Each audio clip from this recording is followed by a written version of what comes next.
Hello everyone, myself Mrs. Rama Ranjankar, lecturer in Electronics and Telecommunication Department from Praveen Patil College of Diploma Engineering and Technology, Bhayandar. Today I am going to explain chapter number 1 of LIC, Fundamentals of Operational Amplifier Part 1.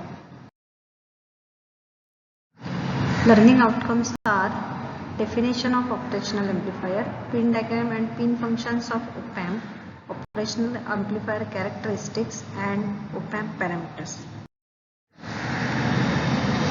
Now integrated circuit. If the multiple electronic components are interconnected on a single chip of semiconductor material, then that chip is called as an integrated circuit. There are so many advantages of integrated circuits like compact size, then less in weight, low power consumption, cost is reduced, reliability is increased, and the operating speed should be improved using integrated circuits. So in day-to-day life we are using integrated circuits in most of the electronic circuits. Now let's see what is an operational amplifier. So operational amplifier is a differential amplifier. It amplifies the difference between the two signals. It is used to amplify very small voltage signals to useful level. Operational amplifier generally it is a 8-lead IC, and op-amp can require one power supply or a positive and negative power supply. So it requires a dual power supply like positive as well as negative. So in diagram shows the symbol of operational amplifier. So it has two terminals, inverting and non-inverting. Also it requires a two power supply, positive and negative. Now let's see the concept of operational amplifier. So here in left hand side there is a sensor. So it generates a input signal. So this signal can be applied as a input to the MCU. So because of this weak signal, this MCU unit, that is a control unit, cannot process that input signal because of the weak signal in nature. So as soon as the signal is amplified using the amplifier circuit, so which has shown in right hand side. So यहाँ पे जो sensor का input है वो amplifier through amplify किया, and after amplification it is applied as an input to the MCU. So here it processes because it is at the sufficient level, and so that we get the output from the MCU.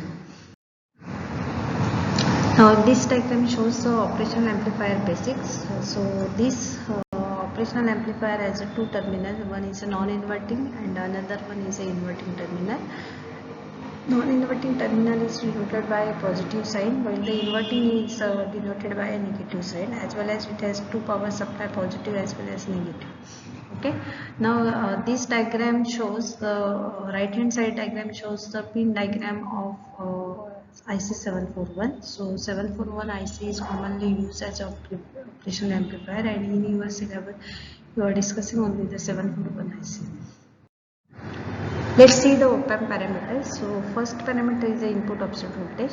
So input offset voltage is the voltage that must be applied within the two terminals of op-amp to null the output as shown in figure. So input offset voltage for the op-amp is 6 millivolt DC. Second parameter is the input bias current. It is the average of current flowing through the inverting and non-inverting terminals of op-amp. So IB is denoted as IB1 plus IB2 divided by 2, and 500 nanoampere maximum for the 741 op-amp. Input offset current is the algebraic difference between the two currents flowing through the inverting and non-inverting terminal. It is referred to as the input offset current. It is denoted by IIO, and it is 200 nanoampere maximum for 741 op-amp.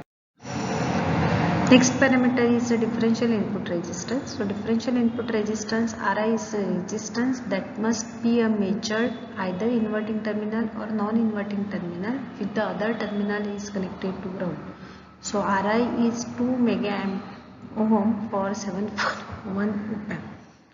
Input capacitance is the equivalent capacitance which is measured at either inverting or non-inverting terminal Again with the another terminal is connected to the ground. So the CI is equal to 1.4 picofarad.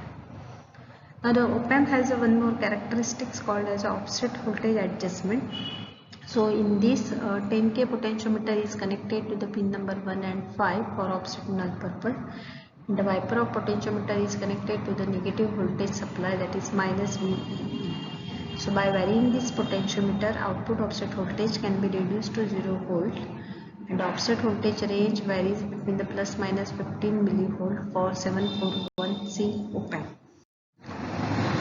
Another parameter is the input voltage range. So when the same voltage is applied to both the input terminals of op-amp, then it is called as a common mode voltage. It is denoted by VCM, and op-amp should be operated in the common mode configuration. So common mode voltage is generally of plus minus 13 volt. So diagram is given here. Another one is a common mode rejection ratio. It is denoted by a CMRR. So it is defined as a ratio of differential voltage gain AD to the common mode voltage gain ACM. Input voltage range for op-amp is approximately plus minus 15 volt. Another parameter is the supply voltage rejection ratio. So in the specification of operational amplifier, the PSRR is defined as a ratio of the change in supply voltage to equivalent output voltage it produces. So often it is expressed in decibels. SVRR is denoted by delta VIO upon delta V, and for 741 it is 150 microvolt per volt. Large signal voltage gain. So op-amp amplifies the difference between the two voltage terminals, and the voltage gain amplifier is defined as output voltage to the differential input voltage. So A is equal to VO upon VID. 2 into 10 raised to 5 is for 741C op-amp. Supply current is denoted by IS. It is the current drawn by the op-amp from the power supply, and generally it is of 2.8 milliampere. Output voltage swing. So output voltage swing approximately between the plus minus 13 volt, and output short circuit current. So most of the op-amp can swing the output within a few volts of power supply. So these special op-amp are often used in battery operated products where the power supply may be 6 volt or less. Okay, so ISC is 25 milliampere for 741 op-amp. Slew rate. The slew rate of electronic circuit is defined as the rate of change of voltage per unit time. Slew rate is usually expressed in unit of P per microsecond. It is denoted by dV0 by dt. Gain bandwidth product. The gain bandwidth product is the bandwidth of op-amp when the voltage gain is 1. This is a voltage transfer curve. So in the voltage transfer curve, voltage cannot exceed the positive or negative saturation voltage. So this saturation voltage is specified by an output voltage swing rating of an op-amp for the given values of supply voltage. It means output voltage is directly proportional to the input difference voltage only until it reaches to the saturation voltages, and therefore output voltage remains constant. These are the ideal characteristics of op-amp. So op-amp should have infinite voltage gain, infinite input resistance Ri, zero output resistance, infinite bandwidth it requires the infinite CMRR. It has infinite slew rate and zero output voltage when the input voltage is zero. Thank you.